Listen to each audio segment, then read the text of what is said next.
Hello guys, good afternoon. Medyo maulang hapon po sa ating lahat. Dito tayo sa aming munting bakuran.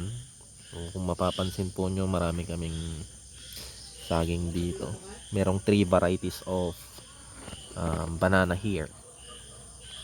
4 kung isasali po natin yung mga kardaba dun sa likod ng bahay. Pero dito po sa harap ng aming bahay ay majority. Siguro mga nasa 60% ay lakatan. And then meron din po tayong mga siguro rough estimate na sa 30% nung green. And then meron din kaming yung matatangkad na green din kapag nahinog. Ang tawag sa Ilocano ay guyod. Kaya siya tinawag na guyod kasi agsukto kunada ti Ilocano kay nogbunga kastangay ka. And if it reach its maturity, parang pag na-reach niya na yung kanyang maturity, nag-aano siya, parang kusang bumabagsak. So magsukto ko na dati Ilocano. Kaya siya naging guyod. But I do not know sa iba kung ganun din ang history or yung idea behind. Pero yun ang sabi nung matatanda sa akin noon nung bata pa ako.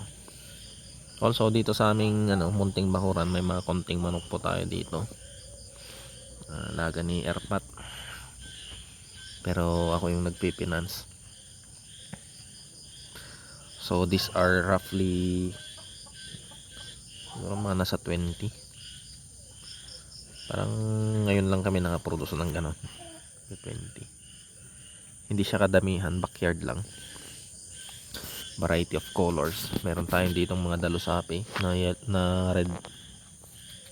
Dalusapi na yellow feet. Meron din doon gold. Meron lumabas na talisay na gold. So most likely magkakaroon yata tayo ng gold next time. Meron ding mga mga puti. Yung mga puti ko ay galing sa white choco na binigay dati ng ating kaibigan, Sir Norman. And then yung white choco na yon, nanganak siya ng puti. Na-cross siya dati dun sa white na manok namin, pero hindi ko sure kung ano ang bloodline. And then nanganak siya. Marami siyang mga pre-produce din na parang 6 yata yung puti namin ngayon na lumabas. Pero majority pa rin ay reds. Tapos meron din yatang lumabas na parang 5 na talisay, grays. So yung mga grays naman na yon ay anak naman ng one time winner na ibinigay din ng aking kaibigan si Sir Norman. So parang majority ng mga manok dito, ang mga parents ay galing kay Sir Norman. Yun na lang kasi yung mga natitira. Pero hindi na sila yung mga original stock galing doon sa kanya. Parang second na siya, second generation. Pero we are trying to breed back yung mga lumabas doon sa kanilang mga parents para hopefully kahit man lang konting porsyento ay ma-maintain yung galing sa sa kanya. Kasi magaling na manok talaga. Magaling. So ang history naman nung gray na yon ay yung parent nun ay galing kay Sir Lancy de la Torre. And then yung anak na inilaban dati ni Sir Norman, nakakuha ko ng isa, binigyan niya akong isa. And then yun ang ginamit namin para sa mga andito sa bahay. Unfortunately, na-aksidente yung mga manok na yun noon. Nagkaroon ng typhoon. Siguro sa kagustuhan ng mga manok na mag-survive, nabunot. Siguro dala na rin nung malambot na lupa, nabunot yung kanilang mga pako. And then kaumagahan, nag-aaway-away sila. So maraming na aksidente. Mula noon medyo hindi kami nag-breed ng medyo matagal. So ngayon lang ulit Parang ito yung first year ulit namin na breed back.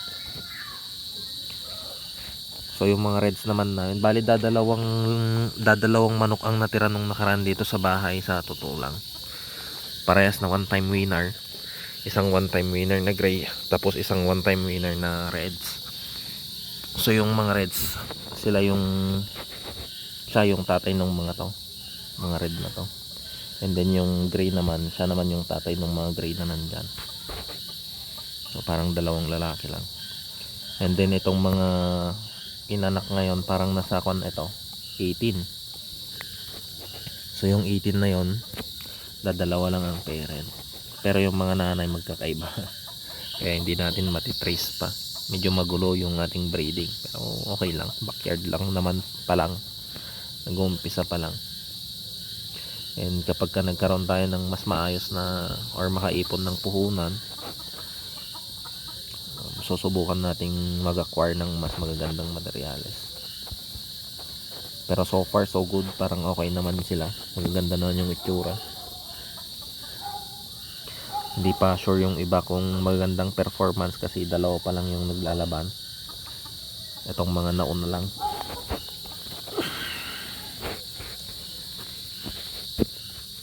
So ito parang bull stag na to. Unang lugon niya. So going 14 months. So pagka natapos siyang mapaglugon by January siguro or February, susubukan natin sila. Tatlo tong mga to tatlong mga reds. Subukan natin. Kahit na lang, minimum bet lang, pang 2 hits ganun. Hindi naman tayo talagang sabungero. And for the last 5 years parang minsan nga lang yata kami lumaban hindi kami talaga naglalaban. Ngayon lang din talaga ulit nagkaroon ng interest sa pagmamanok kasi nagagandahan ako noon sa mga natira. So yun yung mga breed namin. Ngayon yung mga lumabas, magkakaibang kulay, chapsoy. Tawag sa mga magmamanok, chapsoy. Pero okay lang, pang sarili namang gamit. Kung maraming pupuna, okay lang din. Ang mahalaga, hindi naman tayo humingi sa iba ng pambili. Ang mahalaga, niregaluhan tayo ng manok na napaanak natin. So meron tayong susunod na generation. So yun lang muna. Share ko lang din yung isang palakad-lakad dito, isang bull stag.